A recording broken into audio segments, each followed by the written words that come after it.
नमस्कार। Successor YouTube channel में आपका फिर से हार्दिक स्वागत। कल हमने अर्थात इससे पूर्व शिक्षण विधियाँ, हिंदी जो शिक्षण विधियाँ हैं उसका पार्ट 1 अपलोड किया था। आज हम पार्ट 2 की बात करते हैं, जिसमें शिक्षण विधियाँ जो यूनिट फर्स्ट 3 इकाइयों के अंदर शिक्षण विधियों का जो पाठ्यक्रम है वो रीट के सिलेबस में है, जिसमें यूनिट फर्स्ट के अंदर हमने शिक्षण विधियों को लेकर के शुरू किया था वीडियो। आज हमारा दूसरा वीडियो है। अगर इससे पहले वाला वीडियो आपने नहीं देखा है तो उससे देखें, ताकि शिक्षण विधियाँ ढंग से आपके समझ में आए। बहुत धैर्य की आवश्यकता है। उस धैर्य को लेकर के यदि आप केवल इसी वीडियो से जुड़े हैं तो पहला वीडियो ज़रूर देखें।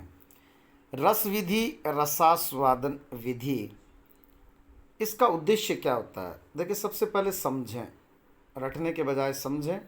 रस किसे कहते हैं? साहित्य में आपने पढ़ा होगा। जिन विद्यार्थियों को साहित्य नहीं रहा है, 12वीं कक्षा को याद करें। जब पूछा गया था कि रस किसे कहते हैं, साहित्य के श्रवण या पठन से जिस आनंद की अनुभूति होती है उसे रस कहते हैं, जो 11 प्रकार के होते हैं।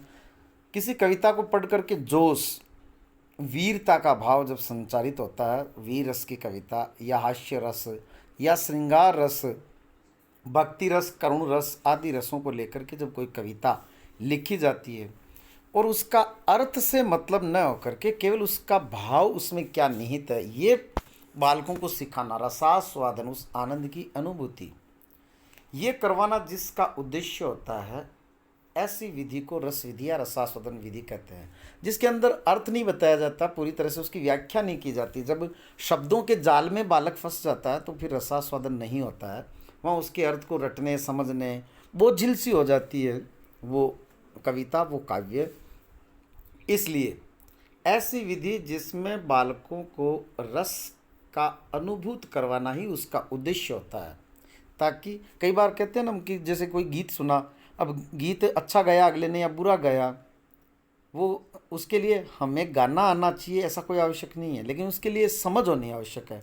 तो किसी काव्य के प्रति समझ को विकसित करना, तो जब कोई रचना उचित आरोह अवरोही व उचित भाव भंगिमा के साथ प्रस्तुत की जाती है, क्योंकि यदि जोशीली कविता है तो उसको उस भाव भंगिमा के साथ प्रस्तुत करना पड़ेगा। चढ़ चेतक तलवार उठा, तो वो उस तरह से ज्यों ही वो कि राणा प्रताप जो है वो सिर काट काट करता था सफल जवानी को, तो चढ़ चेतक तलवार उठा रखता था भूतल पानी को, राणा प्रताप सिर काट काट करता था सफल जवानी को। इस तरह से जोशपूर्ण भाव भंगिमा के साथ यदि उसको प्रस्तुत किया जाए, खूब लड़ी मर्दानी वह तो झांसी वाली रानी थी, इस तरह से।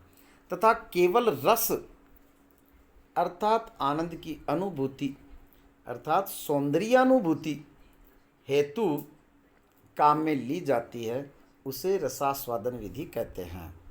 इसका मुख्य उद्देश्य किसी कविता या पदों में दिए गए शब्दों में निहित अर्थ की पहचान न कर रसों की पहचान करना है। तो ये इम्पोर्टेंट बात है कि अमुक कविता करुण रस से संबंधित है या सौंदर्य रस से संबंधित है या हास्य रस है या किसी रस का आनंद कराने की दृष्टि से शिक्षण करवाना है। अर्थात इस विधि का मुख्य उद्देश्य कविता में स्थित केवल रस की अनुभूति करना है। यह विधि छोटे स्तर और उच्च स्तर दोनों के लिए उपयोगी है, क्योंकि ऐसी कविता जिसकी भाषा अत्यंत सरल हो, जिसकी व्याख्या करने की आवश्यकता न हो, और ऐसी विधि छोटे स्तर के लिए भी हो सकती है और उच्च स्तर पर भी ऐसी विधि हो सकती है। इस विधि में सर्वप्रथम किसी कविता का वाचन अध्यापक के द्वारा किया जाता है और वो उचित भाव भंगिमा के अनुसार होना चाहिए।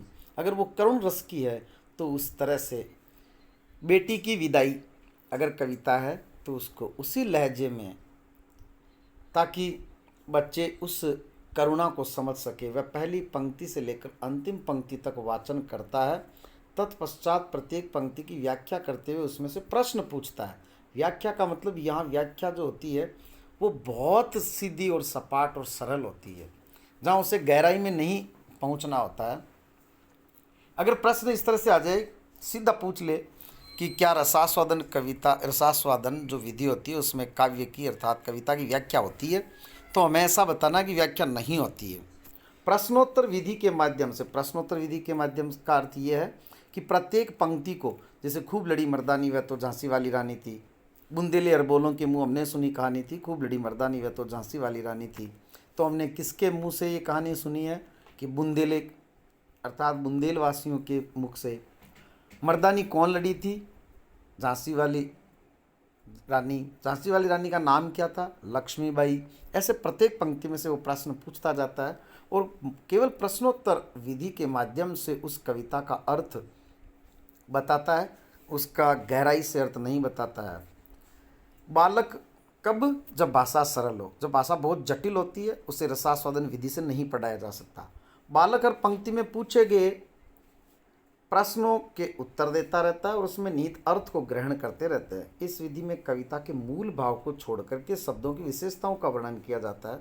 इस विधि में छात्रों में भावात्मक प्रवृत्ति का विकास होता है ताकि बच्चे त्याग, करुणा, दया, दुख, इस तरह के सभी भावों को पहचानना सीखे। यह एक प्रकार की उपसंहार विधि है। बहुत इंपॉर्टेंट है ये बात। अर्थात कविता की सामान्य व्याख्या करने के पश्चात उसकी रस अनुभूति, कितना महत्वपूर्ण शब्द है, सामान्य व्याख्या करने के पश्चात उसकी रस अनुभूति करना इसका उद्देश्य है। इस विधि का सर्वाधिक उपयोग प्राथमिक स्तर पर होता है, परंतु ये सभी स्तरों के लिए उपयोगी है। ऐसी कविताएं जिनकी भाषा अत्यंत सरल होती है और जो रस पाठ के रूप में पढ़ाई जाती है, में ये उपयोगी है। देखें, हिंदी के अंदर गद्य और पद्य, उसमें से जो पाठ रूप होता है, हिंदी की दो विधाएं हैं, एक तो है गद्य, एक पद्य। एक चंपू और होती है, वो गद्य और पद्य का मिश्रित रूप होता है। लेकिन गद्य दो इसके पाठ रूप होते हैं। किसी भी गद्य को, नाटक, एकांकी, कहानी, इनको जब पढ़ाया जाता है तो एक तो होता है द्रुत पाठ, जिसकी भाषा सरल होती है, वो द्रुत पाठ कहलाता है। और दूसरा गहन पाठ, जिसकी भाषा जटिल होती है, वो गहन पाठ। इसी तरह से पद्य के दो रूप होते हैं, एक द्रुत पाठ जिसे हम रस पाठ कहते हैं, और दूसरा बोध पाठ, जिसकी भाषा जटिल होती है, जिसकी व्याख्या करनी होती है, वो बोध पाठ। और रस पाठ उसे कहते हैं जिस तरह से इसकी भाषा सरल होती है गद्य की, और द्रुत पाठ होता है कुछ उसी तरह से रस पाठ, जिसमें काफ़ी सरल भाषा होती है। जिसकी जटिल भाषा होती है पद्य में बोध पाठ और गद्य में गहन पाठ।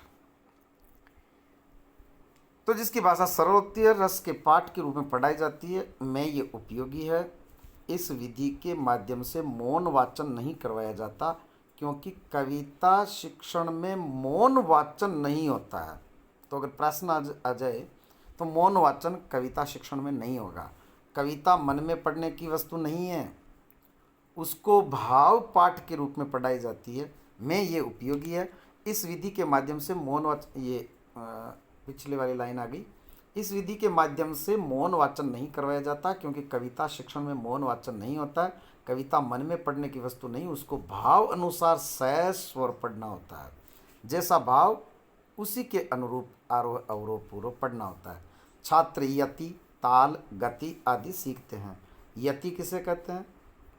जो आवश्यक ठहराव होता है, जो एक विराम होता है, जहाँ रुकते हैं हम किसी भी दोहे में, जिस तरह से रुकते हैं, जैसे मेरी भव बाधा हरो, राधा नागरी सोई।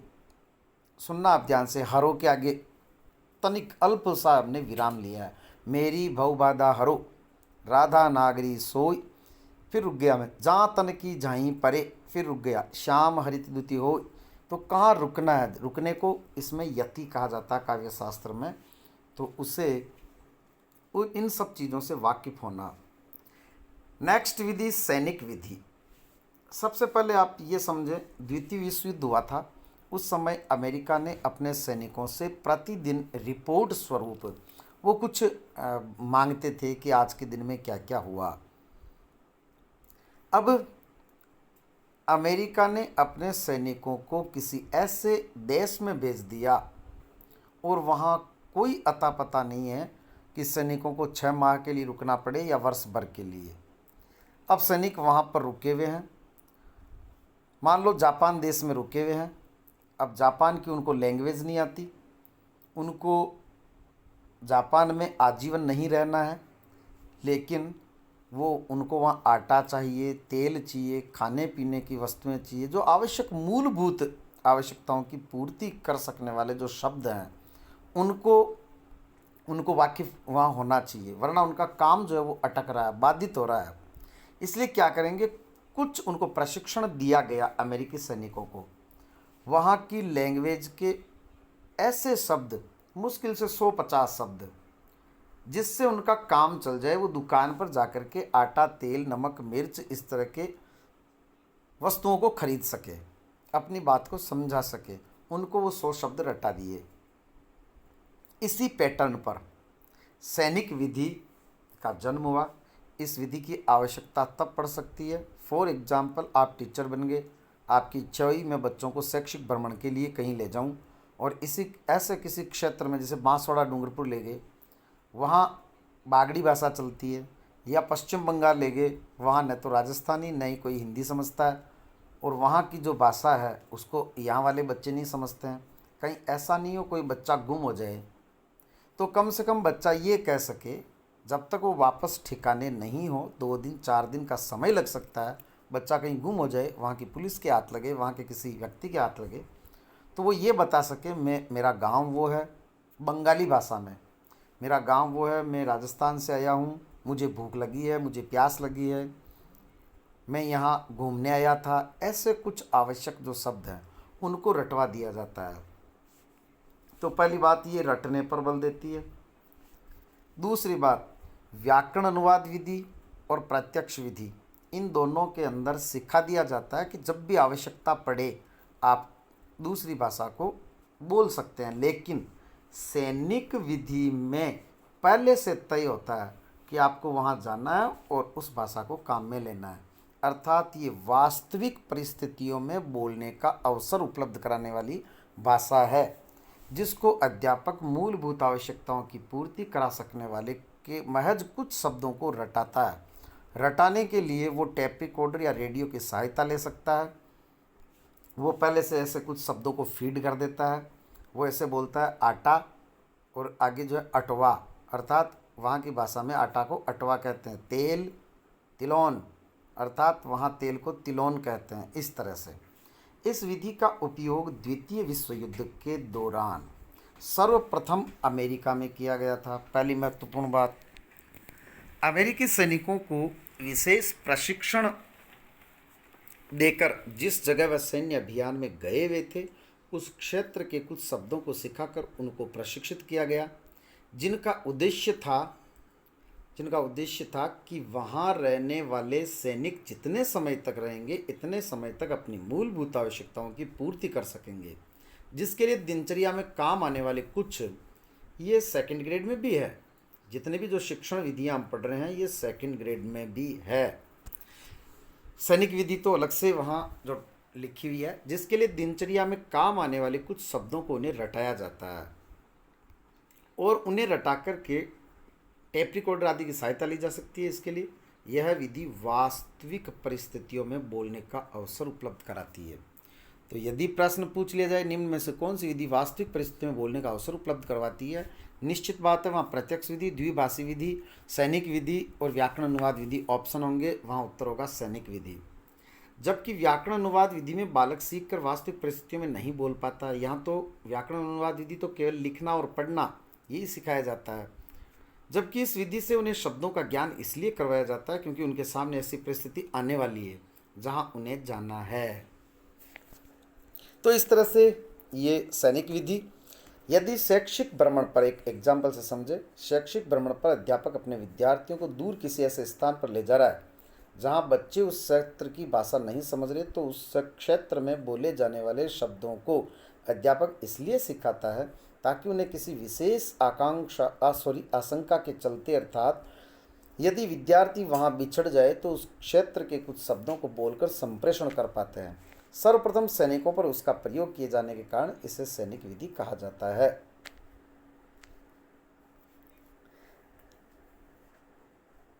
यह बड़े स्तर के लिए उपयोगी है, तो निश्चित बात है छोटे स्तर के बच्चे इस तरह से रट करके वहाँ जो है उसको वास्तविक परिस्थिति में नहीं बोल पाएंगे, तो ये उच्च स्तर के लिए उपयोगी है। इसके बाद में हम देखते हैं व्याकरण अनुवाद विधि। इंग्लिश में जिस तरह से ट्रांसलेशन कम ग्रामर मेथड विधि जिसे कहा जाता है व्याकरण अनुवाद विधि, जो अनुवाद के सिद्धांत पर काम करती है, इसे शास्त्रीय विधि पहली इंपॉर्टेंट बात, वह भंडारकर विधि भी कहा जाता है। क्या कारण है इसे शास्त्रीय विधि या भंडारकर विधि कहा जाता है? भारत में सर्वप्रथम इस विधि का प्रयोग संस्कृत भाषा के लिए, इसीलिए इसे शास्त्रीय विधि कहते हैं, जो एक व्याकरण के नियम के आधार पर काम करती है, इसलिए इसे शास्त्रीय विधि कहा जाता है। दूसरी बात, श्री रामकृष्ण भंडारकर द्वारा किया गया है। कई किताबों में लिखा है इसको अंग्रेजी के लिए बहुत बाद में प्रयोग हुआ था, पहले संस्कृत के लिए हुआ था, इसलिए इसे संस्कृत उत्तर करना है, अंग्रेजी नहीं। भंडारकर, रामकृष्ण भंडारकर द्वारा इसका प्रयोग किया गया, इसलिए इसे भंडारकर विधि कहते हैं।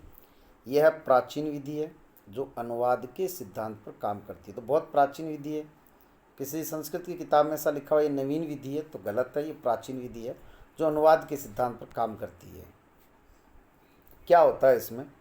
अध्यापक द्वारा बताए गए नियमों को याद करवाकर अनुवाद के माध्यम से दूसरी भाषा सिखाई जाती है। वो नियम क्या होते हैं? जैसे इंग्लिश का एग्जाम्पल है, सबसे पहले आपको सब्जेक्ट लिखना है, फिर हेल्पिंग वर्ब लिखनी है, फिर मेन वर्ब लिखनी है, फिर आपको ऑब्जेक्ट लिखना है, फिर अदर वर्ड लिखना है। इस तरह से इसमें नियम रटाया जाता है। फिर नियम रटाने के बाद में राम बाजार जा रहा है तो Ram is going to market, इस तरह से ये अनुवाद करवाया जाता है। इंग्लिश से हिंदी या फिर हिंदी से इंग्लिश, कोई भी तरीका हो सकता है। राम इसमें सब्जेक्ट है, इज हेल्पिंग वर्ब है, गो मैन वर्ब है, इस तरह से इसमें बताया जाता है। अर्थात इस तरह इस विधि में वाक्य का ढांचा बनाया जाता है। स्ट्रक्चर, सेंटेंस का स्ट्रक्चर बताते हैं, जो न तो प्रत्यक्ष विधि में होता है न ही सैनिक विधि में होता है। किसी भी विधि में इस तरह से वाक्य का ढांचा नहीं बताया जाता, नियम की जानकारी नहीं करवाई जाती है, जबकि ये व्यावहारिक परिस्थितियों में बोलने का अवसर उपलब्ध करवाती है। व्यावहारिक परिस्थिति में, जिसमें से वास्तविक परिस्थिति में बोलने का अवसर जो है वो कौन करवाती है? सैनिक विधि। तो ग्रामर में इसमें वाक्य का ढांचा बता दिया जाता है, जबकि प्रत्यक्ष विधि में वाक्य का ढांचा नहीं बताया जाता है। इस विधि से बहुत बड़े समूह को त्वरित गति से सिखाया जा सकता है। बहुत बड़ा समूह है। एक बात और, प्रत्यक्ष विधि की इकाई जो है वो वाक्य है। प्रत्यक्ष विधि में पूरा सेंटेंस बोला जाता है और उसको तोड़ करके नहीं बताया जाता। इकाई, प्रत्यक्ष की इकाई क्या है? वाक्य।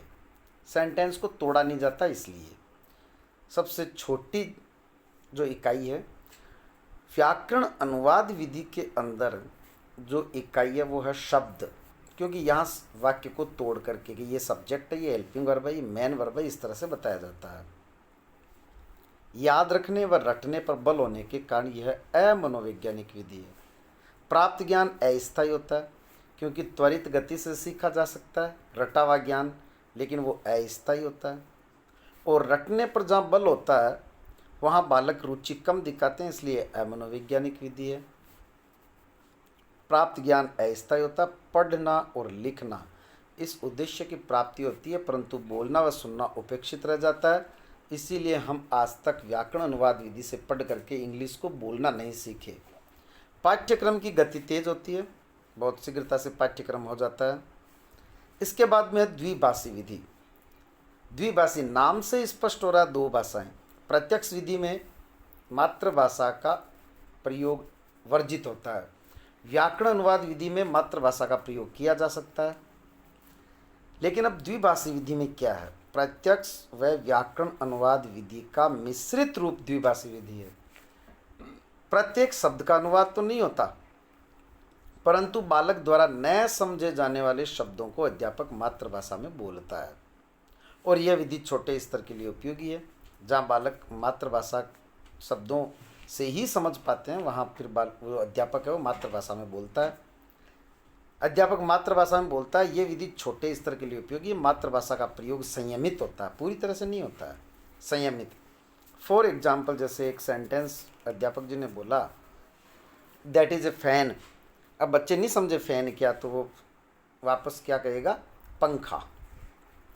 कुछ मिश्रित सा रूप, दैट इज़ पंखा, इस तरह से वो बोल देगा तो बच्चे समझ जाएंगे अच्छा पंखे के लिए करें तो दैट इज़ फैन। क्योंकि प्रत्यक्ष विधि में तो चित्र बता दिया जाता है, इसलिए वहाँ फैन अगर नहीं भी समझे तो वो चित्र देख करके समझ जाएंगे, अच्छा पंखे को फैन कहते हैं। लेकिन यहाँ अगर नहीं समझे तो बोलना पड़ेगा। यहाँ पर भी बोलने सुनने पर बल परंतु पढ़ने लिखने की उपेक्षा होती है। यह मनोवैज्ञानिक विधि है। सीखने की गति धीमी परंतु प्राप्त ज्ञान स्थायी होता है, क्योंकि मातृभाषा में प्रयोग कर दिए जाने के कारण बालक अच्छी तरह से समझ पाते हैं, इसलिए वो मनोवैज्ञानिक विधि है। लेकिन सीखने की गति धीमी होती है, क्योंकि वहाँ अनुवाद का भी मिश्रित सा रूप है। कुछ शब्दों को मातृभाषा में बोल करके समझाना पड़ता है, जिसे समय लगता है, लेकिन प्राप्त ज्ञान जो है वो स्थायी होता है। नेक्स्ट, इकाई योजना। इकाई योजना आप इसको इस तरह से समझें कि इकाई का शाब्दिक अर्थ क्या है। इकाई को आप समझ लें पाठ, तो एक तरह से पाठ योजना ही इकाई योजना है। संधि हमें पढ़ाना है या उपसर्ग पढ़ाने हैं, तो आपने इस तरह से डिसाइड किया कि संस्कृत के जो 22 उपसर्ग हैं उनको तो मैं एक क्लास में पढ़ा दूं। आप खुद टीचर हैं, आप पढ़ाना चाह रहे हैं किसी बच्चे को, तो आपको लगता है कि 22 उपसर्ग एक साथ बता दूं, फिर हिंदी वाले उपसर्ग बता दूं और फिर विदेशी उपसर्ग बता दूं। तो ये 3 पार्ट बना लिए आपने उपसर्ग को पढ़ाने के लिए। एक इकाई ये हो गई, एक इकाई ये हो गई, एक इकाई ये हो गई। इससे छोटा फिर आप क्या करेंगे? ये संस्कृत वाले 22 उपसर्ग पढ़ाने हैं, फिर ये आप हिंदी वाले उपसर्ग बता दें, ये फिर विदेशी उपसर्ग बता दें, तो ये 3 इकाइयाँ हो गई। अब इस एक इकाई को लेकर आपने लेसन प्लान बनाया, तो ये पाठ योजना हो गई। तो पाठ योजना इकाई योजना एक ही बात है। यदि अध्यापक एक पाठ को पढ़ाता है तो इसका तात्पर्य है कि पाठ्यक्रम की किसी एक इकाई को पढ़ा रहा है, अतः पाठ योजना को ही इकाई योजना कहा जाता है। इससे पाठ योजना भी कहा जा सकता है। हेनरी जो मॉरिसन है, हेनरी मॉरिसन द्वारा 1956 में इस विधि का प्रवर्तन किया गया। इकाई रुचि पर आधारित विषय का वह बड़ा उपविभाग है। ये लाइन रट लो आप, ये बहुत आता है प्रश्न, और इसी तरह से ऑप्शन आता है कि इकाई किसे कहते हैं। रुचि पर आधारित विषय का बड़ा उपविभाग, जिसे पाठ कहा जाता है, उसे ही इकाई कहा जाता है। 2 विद्वानों के बारे में यहाँ पढ़ना होगा। एक तो रिस्क महोदय। रिस्क महोदय ने इस विधि के 3 सोपान बताए, 3 चरण। नंबर 1, इकाई की प्रस्तावना। जब किसी पाठ को हम पढ़ाते हैं, सबसे पहले प्रस्तावना। और प्रस्तावना किस लिए होती है? प्रस्तावना होती है उसके पूर्व ज्ञान को परखने और पूर्व ज्ञान से नवीन ज्ञान को जोड़ने के लिए। बालकों में विषय वस्तु के प्रति रुचि उत्पन्न करने हेतु इकाई अर्थात पाठ की प्रस्तावना तैयार की जाती है, ताकि उनका नवीन ज्ञान जांच करके पूर्व ज्ञान को जांच करके जो नवीन ज्ञान हमें उनको देना है, उसके प्रति रुचि जागृत कर दी जाए। जो ही अंतिम प्रश्न में वो निरुत्तर हो जाते हैं, वहीं उनकी जिज्ञासा को जगाना होता है और रुचि जगानी होती है, ताकि वो नए पाठ को पढ़ने के लिए तैयार हों। तो ये प्रश्न पूछा जाता है कि रिस्क ने कितने सोपान बताएं? 3। कौन कौन से? और फिर ये प्रश्न पूछा जा सकता है कि इकाई की प्रस्तावना का क्या महत्व या क्या उद्देश्य होता है? तो बालकों में विषय वस्तु के प्रति रुचि उत्पन्न करना, इसलिए पाठ की प्रस्तावना तैयार की जाती है। नेक्स्ट, इकाई का विकास। फिर इकाई का विकास जो होता है, ये किस लिए होता है? जहाँ अध्यापक द्वारा व्याख्यान करते हैं, और ये भी पूछा जा सकता है इकाई का विकास कैसे करना है? व्याख्यान के माध्यम से। प्रत्येक शिक्षण विधि में जो ही, जिसको हम लेसन प्लान में लिखते हैं ना, अध्यापक कथन, तो वो व्याख्यान ही होता है। जो ही हमने 4 सेंटेंस भी अगर बोल दिए तो वो व्याख्यान हो गया। तो व्याख्यान करते हुए बालकों को विषय वस्तु को आत्मसात करने का अवसर उपलब्ध करवाना ही इकाई का विकास होता है। आत्मसात करने का अवसर उपलब्ध करवाना। आत्मसात का मतलब है बच्चों का सीखना। इकाई की पूर्ति हुई या नहीं हुई है, वो देखें। अध्यापक उपचारात्मक कार्यों के माध्यम से इकाई की पूर्ति करता है। अगर बच्चे नहीं सीखें तो वो उपचारात्मक कार्य करता है। पहले वो पता करता है कितना सीखे हैं, कितना नहीं सीखे हैं, और ये प्रश्नोत्तर के माध्यम से होता है। फिर बालक जिन प्रश्नों का उत्तर वो नहीं दे पाए, उसे वो वापस जो है वो बताता है। मॉरिसन द्वारा बताए गए 5 सोपान, ये ज़्यादा इम्पोर्टेंट है। पूपर आसवा, जिनको इस तरह से याद रख सकते हैं आप पुपर आस्वा। किस पर आस्वा? पुपर। पुप्र आस्वा। पु का अर्थ है पूर्व ज्ञान की खोज। प्र का अर्थ है प्रस्तुतिकरण। पूर्व ज्ञान की खोज ये प्रस्तावना के माध्यम से हो जाती है। प्रस्तुतिकरण इसमें व्याख्यान करता है अध्यापक। और नंबर 3 आत्मीकरण, जहाँ सीखना, बालक सीखते हैं। ये जो मैंने पुपर आस्वा बताया था वो ये है पु प्र आ से वा। पुपर आस्वा मोरिशन, मोरी पुपर आस्वा, इस तरह से याद रखें, मोरी पुपर आस्वा। आत्मीकरण सीखना। फिर संगठन, इस समय बालक लिख करके सीखे गए ज्ञान को संगठित करते हैं। पूछा जा सकता है संगठन में किस तरह से बालक करेंगे, कौन सी क्रिया करेंगे, तो लिखना। आत्मीकरण में सीखना। प्रस्तुतिकरण में क्या होगा? अध्यापक के द्वारा व्याख्यान। और पूर्व ज्ञान में प्रस्तावना, यानी प्रस्तावना जो प्रश्न होते हैं उनके माध्यम से। और फिर वाचन, लिखे गए ज्ञान को जिन्होंने संगठित किया बालकों ने, उसका आदर्श वाचन तथा वास्तविक वाचन करेंगे वो, अर्थात वापस अभिव्यक्त करेंगे। तो ये इस तरह से इकाई के जो है वो सोपान है। अब ये देखें कि इस विधि के निम्न लाभ अथवा विशेषताएं हैं। नंबर 1, जिस तरह से हम लेसन प्लान बनाते हैं, बालकों में भी योजना बनाने का गुण विकसित होता है।